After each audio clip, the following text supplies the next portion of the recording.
Let us see the summary of the story, Bert, by A.J. Cronin.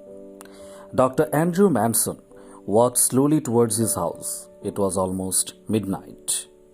He was lost in thought after a stressful evening with Christine, the woman he loved.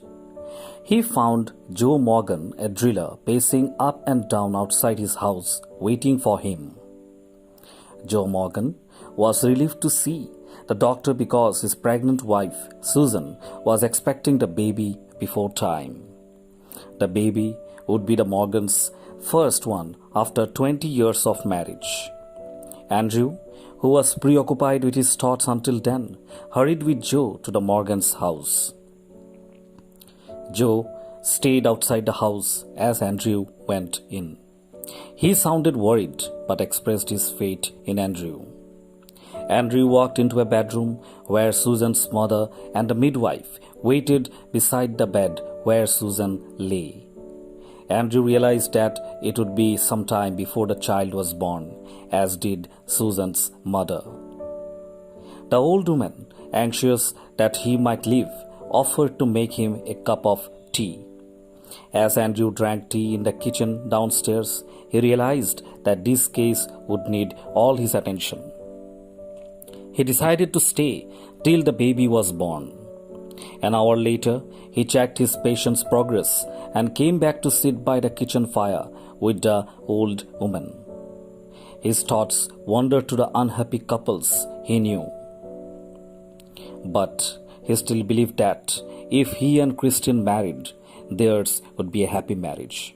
His rational mind and his sensitive heart seemed to be in conflict about this. As he sat there, deep in thought, he was startled when the old lady said that Susan did not want Andrew to use chloroform if it would harm the baby. The old lady said that the mother and indeed the entire family was desperately awaiting the baby's arrival. Andrew assured her that neither the baby nor the mother would be harmed. At 3:30, Andrew went upstairs to help with the birth. After an hour of struggle, at dawn, the child was born lifeless. Andrew was horrified. He was torn between his desire to revive the baby and his responsibility towards the suffering mother. He turned to save the mother, who was in a terrible condition. He administered an injection and managed to revive her. He then turned to the baby. The nurse had placed it under the bed. Andrew picked up the child and saw how white it looked.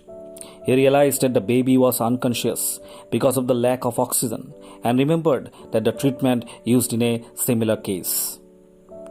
He decided to try it to save the baby. He asked the midwife to quickly fetch hot and cold water. When the water arrived, he started to plunge the baby alternately into the hot and cold baths.